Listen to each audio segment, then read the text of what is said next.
Blood moon alert, Sagittarius. The blood moon is taking place on the 27th of September if you're using Eastern Daylight Time. If you're using Greenwich Mean Time, it's going to occur on the 28th of September. And the blood moon is a total lunar eclipse. It's the full moon, and it's a full moon in the sign of Aries, the ram. So it's a very powerful moon with a lot of martial energy.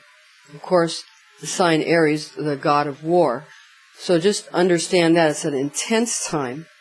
There's a lot of various and sundry religious holidays and cultural holidays all happening this month, and at that time, that blood moon, it's the fourth blood moon in the tetrad. People have been waiting for it. It's a very intense time. A lot of people are all very excited about it. So we're going to take a look at some of these intense aspects of it as we go through the transmission. Also, this month, on the 13th, there's a new moon in the sign of Virgo, the Virgin.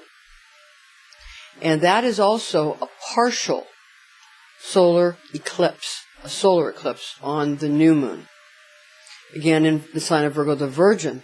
And as if that wasn't enough, of course, we have our autumn equinox on September 23rd, which a lot of people feel that that's a very significant day, but it is the autumn equinox. And the sun will move from Virgo into Libra early that morning. So this is a very big month for a lot of people. And a lot of people are excited about it. Some people are scared of it. Some people are excited about it. And some people aren't paying attention. So to them, it's no different than anything else. However, we are going to go over some of these things because it does seem to be a pretty exciting time. Now, your planet that rules over Sagittarius, Jupiter, is going to be in the sign of Virgo, the Virgin, and it's direct this month through the whole month. Now, let's see how your ruling planet of Jupiter affects you this month. Sagittarius, I'm Pastor Rosemary, the Astrology Angel. Thank you for joining us. This is an angelic horoscope transmission from the mighty Archangel Michael, who resides over all and oversees all the fire signs. And your specific Sagittarius angel Nachiel, who resides over your mutable fire nature, and these are his messages for you in love, money, and health. Now first, the love transmission. The love transmission this month, you're actually going to get quite a lot of attention from family and friends and significant others, those love interests, romantic interests, that kind of thing. But they're thinking of you, but you might not feel that they're paying enough attention to you, or if they do pay attention, doesn't seem like enough.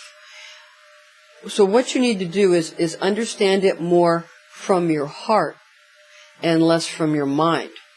Because other people are doing what they think is perhaps socially acceptable. They're doing what they think is friendly or shows concern. If you're in a family situation and you want, your family to be more caring.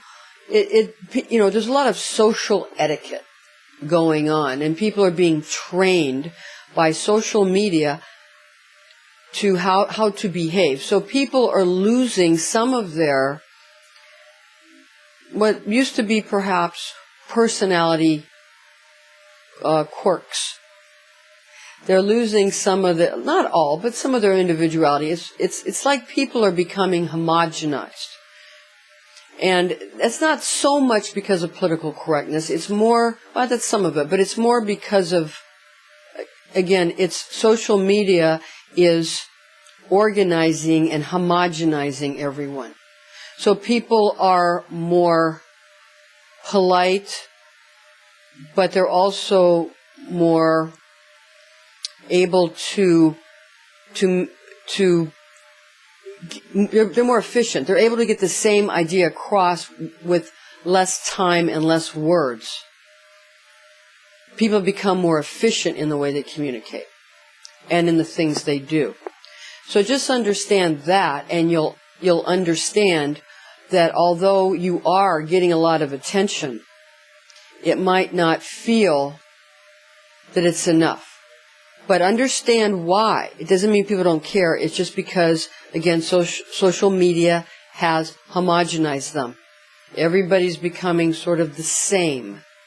You can have this culture, you can have this religion, you can do this, but it's got to be within a workable system.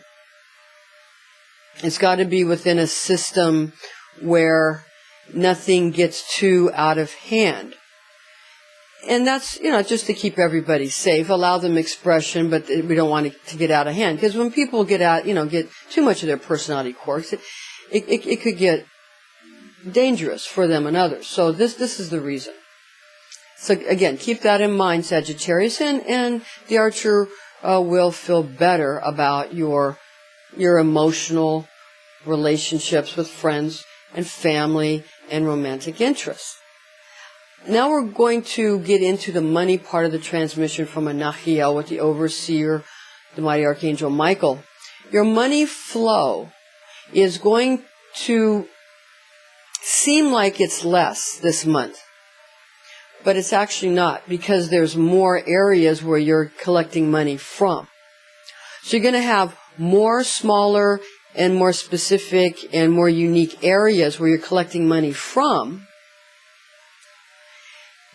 which might seem like it's not as much as before, but in actuality you could actually end up with more, because you don't realize how much you're getting with each of these small intakes.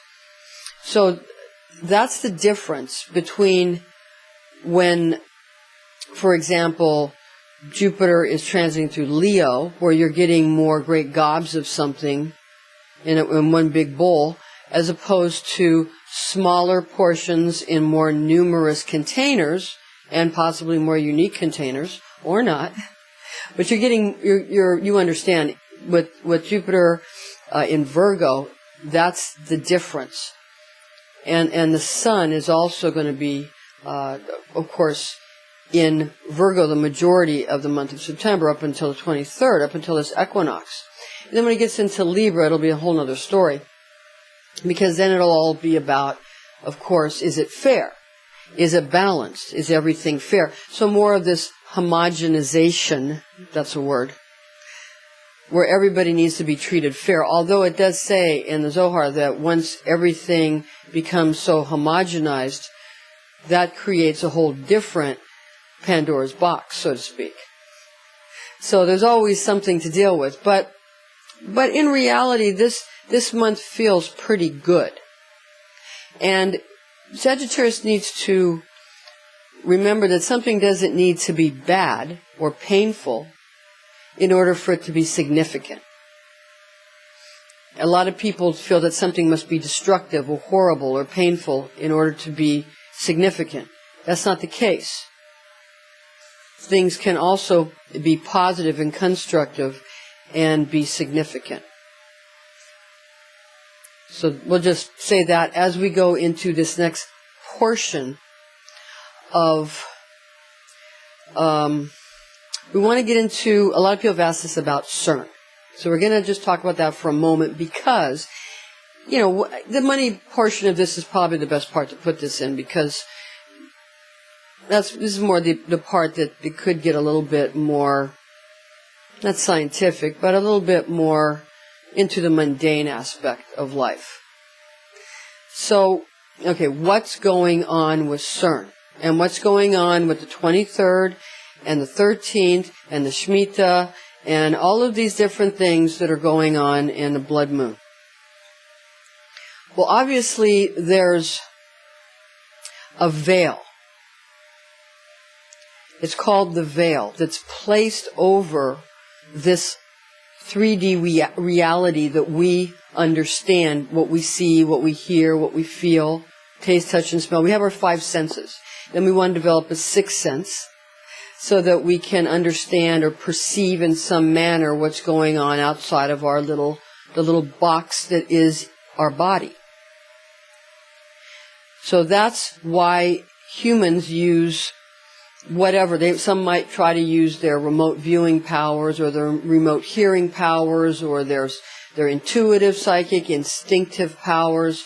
I mean, animals have instincts. It's not really far-fetched. Animals do it. Animals are instinctive creatures. They know when it's going to rain. They know when there's earthquakes coming. They know. We're the ones who don't know what we're doing because we're using our left brain. So then we use our left brain to try to get that sixth sense, to see out of our box. That's the confinement of the imprisonment of our five senses, where we really don't know what's going on outside of this reality. So again, that's what humans do. We strive to understand the bigger picture because we want to get in touch with the mind of God. And some want to control God or be God, and that's neither here nor there. The point is that's what humans were created to do. And that's what we're doing. Whether we like it or not, as a collective soul, that's what we're doing. And we're forming a singularity, which is what we're going to wind down into a more constricted singularity especially on the equinox, and just in September. I don't want to pick any one day in September. It's just September, where these events, this handful of events, has united, and that's the singularity. At least a portion of it. It's a part of it. I mean, there was a singularity in 2012 of sorts, where the Higgs boson was found, with CERN was part of the way to get that they found that the Higgs boson, the God particle. So what does this mean? This is antimatter and matter, existence and non-existence, that when they combine, they annihilate each other, much like the crown chakra, much like a marriage. It's called the wedding feast of the Lamb, the marriage feast of the Lamb. And the veil is lifted, and then one sees beyond. And of course, that's the unknown. That's what we don't know, what's outside the box. But we're coming closer and closer and closer to it. Because if God did indeed create existence and non-existence, if God did indeed create matter and antimatter, then whoever can utilize and manipulate matter and antimatter, or learn how to create one from the other, one would imagine that those individuals or that individual would begin to feel like God. So that's what human beings as a collective are doing. And CERN has been turned back on in 2015. And CERN is searching into these realms and dimensions, of which the Kabbalah, which I've only studied Rosicrucian Kabbalah intensely, that is each of the Sephirah, from Kether to Malkut, are the dimensions that science talks about. The Zohar has talked about these things long before our science just discovered it, or perhaps it was always discovered and then we lost it and then we found it again. You understand. Because in these realms, time really doesn't have the same effect that it has for the ordinary three-dimensional world. All right, so if a lot of this goes on in a way where you have to gather information. So if you want to see something exciting, you would have to pay attention to various and sundry cultures and news sources and the news sources from different countries, because all the countries are protecting and deciding what news their people will get and what news their people will not get. So you have to gather from various places if you want to see what's going on. And if you just want to have an ordinary day, turn off your computers and your phones and all of those things, and just spend time in nature. And then nature brings you to these points anyway. I mean, if you spend enough time in nature, we get outside the box. So that's, I don't want to say that nothing is going to happen. But what I am going to say is it doesn't have to be negative, because breaking apart matter has been done. Now they're going to learn how to put it back together. And someday we'll be printing out on our printer organs to transplant, instead of having to chop them out of one person and stick them in another. And we'll consider what we do now as barbaric. All right. Now we're going to get into the health transmission after that. That's what we need. Okay, Anakiel's health transmission. You need to eat light, because with Virgo being where Jupiter is, and the majority of this month with the Sun in Virgo, your digestive system and your small intestines, your third chakra is just going to feel a bit like you're going to be very hungry. You'll have an appetite. And your appetite might actually increase. However, Sagittarius, when you eat, you'll find that you feel kind of nauseated. So what you want to, queasy is a better word probably. And what you want to do is just eat light. Like if you eat meat, eat fish, eat a lighter flesh, and don't eat too many heavy creams if you're a vegetarian. Try to keep down the oils and the creams, because that'll help you digest better during this time when all of this cosmic, it doesn't feel like an indigestion. It just feels like it's something new. And it feels like we need to all just be more orderly and smooth in the way we deal with ourselves and each other. And that will help, because we've all been kind of trying to be very fierce and take on a lot of responsibility and be very strong. But now we need to take all that and be more smooth and elegant with it. And that will help quite a bit. Okay, Sagittarius, now we're going to get into your afterglow. We're going to go over the planetary aspects and facets we feel are important to highlight for you. And we're going to go over that little planetary formula on the 17th and come up with the answer for you, just as a little exercise in teaching Rosicrucian Kabbalah, if you will.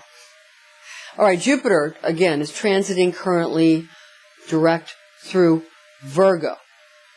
Now, the only really important Jupiter event here is the 17th. So here we go with the formula. Jupiter is in Virgo on the 17th, obviously, and opposing Neptune retrograde in Pisces. So what does that give us? What that's like a little algebra problem, and the answer is equals. The meaning would be your own intuitive psychic powers are tuning into your gut feelings and your instincts. And we talked about this earlier, because we have our mind and we have our heart feelings and we have our gut feelings in the lower, and there are gatherings of nerves and ganglion, and not, we don't just have, we have the sinoatrial node, we have our brain, and we have a residual brain in our belly. These are called often the cauldrons of the body, and they're often also the Hebrew mother letters of Aleph, Mem, and Shin. Aleph, Mem, and Shin. And in various forms of inner alchemy, one moves the fire of Shin and the air of Aleph and the water of Mem, moves these around in the body to create steam, for example. So these are various types of areas that we can utilize with which to present our lives and play out our lives. People say you should use your head to be a king. You should use your heart, be a fool, and go with your heart. Go with your gut instincts. They'll never steer you wrong. The gut instincts are always right. Every time. All right, Sagittarius, thank you for joining us. This is your angelic horoscope transmission from the mighty Archangel Michael and your specific angel that resides over Sagittarius, Anakiel. I'm Pastor Rosemary, Astrology Angel. Thank you for joining us, and join us again next month.